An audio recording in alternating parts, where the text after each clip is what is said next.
Hello दोस्तों, जैसे कि लास्ट एपिसोड में हमने देखा था कि हावशेंग ने हावे की मदद से हुआंग यू को हरा दिया था। लेकिन फाइट के एंडिंग में हावे ने एक बहुत बड़ी गड़बड़ कर दी थी। उसने हुआंग यू के एलिमेंटल को किसी तरीके का क्रिस्टल समझकर भूख के कारण उसे खा गया था। उसे देखकर हुआंग यू बेचारा तो वहीं पर बेहोश हो गया था। फिर हावशेंग तुरंत उसके पीछे पड़ जाता है और उसे कहता है कि हावे चलो मुंह खोलो, उसे जल्द से जल्द बाहर निकालो। लेकिन हावे यहाँ पर अपना मुंह खोलने का नाम ही नहीं ले रहा था। वहीं दूसरी तरफ हम हुआंग यू को देख पाते हैं जो कि नीचे पड़े पड़े रो रहा था और वो कह रहा था कि हाउआ ये क्या हो गया, मैं तुम्हें ऐसे मरता हुआ नहीं देख सकता। उसे लग रहा था कि हाउआ मर चुका है, लेकिन हावशेंग यहाँ पर उसे बाहर निकालने के लिए बहुत ज्यादा कोशिश कर रहा था। लेकिन हावे इतना शैतान है कि वो उसकी बात मानने को तैयार ही नहीं। तभी हावशेंग प्लान बी को इस्तेमाल करता है। प्लान बी के अंदर सूखे हुए ड्राई फिश मौजूद थे। वो कहता है कि ये देखो, ड्राई फिश दिखने में कितने ज्यादा स्वादिष्ट लग रहे हैं, अगर तुम उस एलिमेंटल को बाहर निकाल दोगे तो मैं तुम्हें जरूर से इसको खाने दूंगा। तभी हावे सोच में पड़ जाता है कि उसे क्या करना चाहिए, क्योंकि हम सब जानते हैं कि उसका फेवरेट फूड ड्राई फिश ही है। फिर हावे बात को मान जाता है। फिर वो हवा को बाहर निकाल देता है। वो सीधा जाकर हावशेंग के सर पर लग जाता है। अहुआ को जिंदा देखकर हुआंगी बहुत ज्यादा खुश हो जाता है और वो तुरंत उसे अपने गले लगा लेता है। वहीं दूसरी तरफ हम देख पाते हैं कि हावशेंग ने उस ड्राई फिश को हावे को दे दी थी। फिर होश अनाउंसमेंट कर देता है कि इस मैच का विनर हावशेंग है, इस वजह से उसे 2 पॉइंट दे दिए जाते हैं। हावशेंग को हुआंगी को देखकर बहुत ज्यादा बुरा लगने लगता है, इस वजह से उसे माफी मांगने के लिए उसके पास जाने लगता है। फिर तुरंत हुआंगी अपने अहुआ को छुपाने लगता है। उसे डर लग रहा था कि कहीं दोबारा से उसे खा ना जाए। फिर हावशेंग हावे से कहता है कि जाओ उनसे जाकर माफी मांग कर आओ। लेकिन हावे यहाँ पर माफी मांगना नहीं चाहता, लेकिन हावशेंग के बहुत कहने के बाद वो माफी मांगने के लिए तैयार हो जाता है। तभी हम देख पाते हैं कि हावे बहुत अजीब अजीब तरीके से मुंह बनाकर उनके पास जाने लगता है। हुआंगी के नजदीक जाने के बाद अहुवे बहुत जोर से उस एलिमेंटल पर दहाड़ देता है। इस वजह से अहुआ बेचारा तो डर के मारे वहां से भाग जाता है और उसके पीछे पीछे हुआंगी भी चला जाता है। यह देखने के बाद हावशेंग कहता है कि हावे तुम बहुत ज्यादा शैतान हो चुके हो।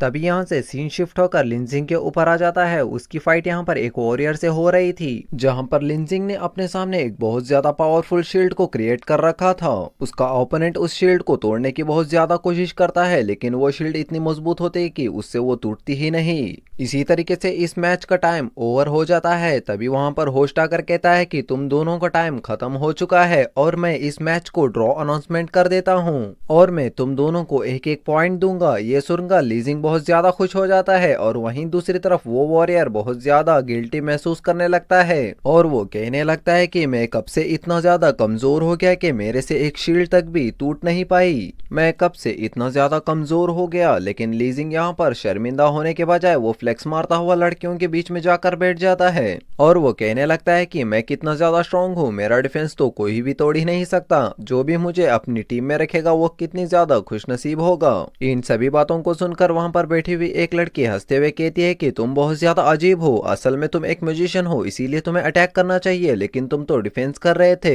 एक म्यूजिशियन सिर्फ अटैक करना जानता है, ना कि डिफेंस। तभी सिस्टर लिन भी इस बात को नोटिस करती है और वो कहती है कि ये लड़की बिल्कुल ठीक कह रही है। और ये बात मास्टर येहुआ से भी उसने कही थी और उसने कहा था कि लिनजिंग बहुत ज्यादा कमजोर म्यूजिशियन है, लेकिन उसके बावजूद भी हावशेंग उसे अपनी टीम में रखना चाहता है। तभी मास्टर येहुआ कहते हैं कि इन बातों को चिंता करने की कोई जरूरत नहीं है, क्योंकि हावशेंग अभी तक टॉप 3 पर पहुंचा ही नहीं है, जब वो पहुंच जाएगा तब हम उस चीज को देख लेंगे। ये सब सोचकर सिस्टर लिन को बहुत ज्यादा गुस्सा आने लगता है और वो कहती है कि मैं किसी भी हालत में इसे हावशेंग की टीम में आने नहीं दूंगी, क्योंकि ये बहुत ज्यादा कमजोर है। ये सब सोच ही रही थी कि उसी वक्त वहां पर होस्ट अगला मैच अनाउंसमेंट कर देता है। अगला मैच सायर और सेमी के बीच में होने वाला था। ये सुनकर सिस्टर लिन और लिनजिंग बहुत ज्यादा शौक हो जाते हैं। इसका मतलब अब सायर और टकलू मास्टर की फाइट होने वाली है। टकलू मास्टर सोचने लगता है कि अब मुझे भी असासन नंबर 1 से फाइट करने में बहुत ज्यादा मजा आएगा। वहीं पर दूसरी तरफ हम अब लिनजिंग को देख पाते हैं, जो कि इस मैच के अनाउंसमेंट को देखकर बहुत ज्यादा खुश हो रहा था, क्योंकि वो जानता था टकलू मास्टर लेवल 4 का हीलर है और दूसरी तरफ सायर लेवल 5 की असासन नंबर 1 है। ये सब देखकर लिनजिंग अपने दिमाग में ख्याली पुलाव पकाने लगता है और वो सोचने लगता है कि जब सेमी को सायर बहुत बुरी तरीके से पीटेगी तो उसे देखकर बहुत ज्यादा मजा आएगा। फिर हम देख पाते हैं कि सायर और सेमी दोनों ही रिंग के अंदर आ चुके हैं और दोनों ही फाइट करने के लिए एकदम तैयार थे। यहाँ पर सेमी तो अपनी जैकेट भी उतार देता है ताकि वो अच्छे से फाइट कर सके।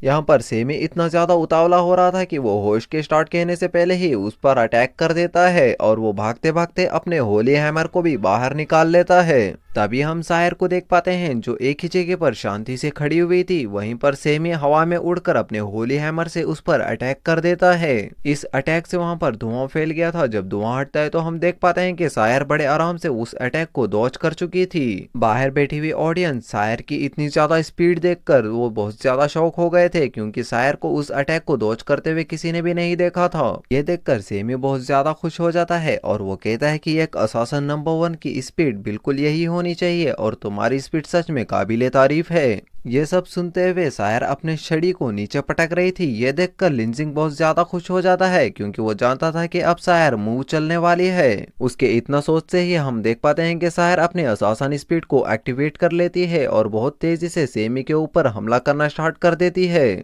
सेमी यहाँ पर सायर को देख ही नहीं पा रहा था, लेकिन फिर भी वो उस पर अटैक कर रहा था। वहीं दूसरी तरफ सायर उसके अटैक्स को डॉज करते हुए उस पर लगातार हमले कर रही थी। तभी सायर यहाँ पर सेमी को बहुत बुरी तरीके से हिट करती है, जिस वजह से सेमी उड़ता उड़ता जाकर एक पिलर से टकरा जाता है। यह देखकर लिंजिंग बहुत ज्यादा खुश हो जाता है। वहीं दूसरी तरफ सिस्टर लिन सोचने लगती है कि वाकई में सायर की स्पीड काबिले तारीफ है, मानना पड़ेगा सायर बहुत ज्यादा स्ट्रांग है। फिर हम सेमी को देख पाते हैं जो इतनी ज्यादा मार खाने के बावजूद भी वापस से उठ खड़ा होता है फाइट के लिए। ये देखकर एक एल्डर सोचने लगता है कि सच में ये हीलर बहुत ज्यादा स्ट्रांग है। यहाँ पर ये हीलर लेवल 4 पर है, अगर ये लेवल 5 पर भी होता तब भी असासन नंबर 1 से ये हार ही जाता। अगर यहाँ पर सेमी के अलावा कोई दूसरा हीलर होता तो वो कब का हार चुका होता। सेमी वाकई में एक अच्छा हीलर है, वो डिफेंस करने के साथ साथ अटैक भी कर सकता है। यहाँ पर वो एल्डर इस बात को अच्छे से जानता था कि सेमी चाहे कुछ भी कर ले वो सायर से कभी जीत नहीं पाएगा। सायर यहाँ पर उस बात को प्रूव कर देती है। यहाँ पर सेमी के हैमर से ही उसी पर हमला कर देती है। ये हमला बहुत ज्यादा पावरफुल होता है। इस अटैक को देखकर वहां पर बैठे हुए सभी लोग समझ गए थे कि सेमी अब हार चुका है, क्योंकि इस अटैक को रोक पाना किसी भी हीलर की बस की बात नहीं है। फिर सायर भी शांति से खड़ी हो गई थी। तभी वहां पर कुछ हलचल देखने को मिलती है। ये हलचल वहां पर खड़ा सेमी कर रहा था। हम देख पाते हैं कि सेमी ने इस अटैक को डिफेंस कर लिया था और वो कहने लगता है कि सच में तुम्हारा अटैक काबिले तारीफ है, लेकिन मेरे लिए इतना काफी नहीं है। फिर हम देख पाते हैं कि इतना कहने के बाद सेमी अपने ही हैमर को डिस्ट्रॉय कर देता है। फिर हम देख पाते हैं कि सेमी ने बर्सराक मोड को एक्टिवेट कर लिया था, जिस वजह से उसके आसपास रेड कलर का ऑरा आ जाता है। फिर उसकी बॉडी पूरी तरीके से ट्रांसफॉर्म हो जाती है और उसके बॉडी के ऊपर अजीब तरीके के पैटर्न्स बन जाते हैं। फिर सेमी कहने लगता है कि मैं तुम्हें लड़के समझकर तुम्हारे ऊपर थोड़ा भी रहम नहीं खाऊंगा, क्योंकि तुम असासन नंबर 1 हो, इसीलिए मैं अपनी पूरी पावर से लड़ूंगा। फिर वहां पर बैठे हुए एल्डर्स ये देखकर बहुत ज्यादा इंप्रेस हो जाते हैं। तभी एक एल्डर कहने लगता है कि ये तो बर्सरेक मोड है, इसके पास इस तरीके की टेक्निक कहां पर आई। और इसी के साथ ये एपिसोड यहीं पर खत्म होता है। मिलते हैं अगले एपिसोड में, तब तक के लिए बाय बाय।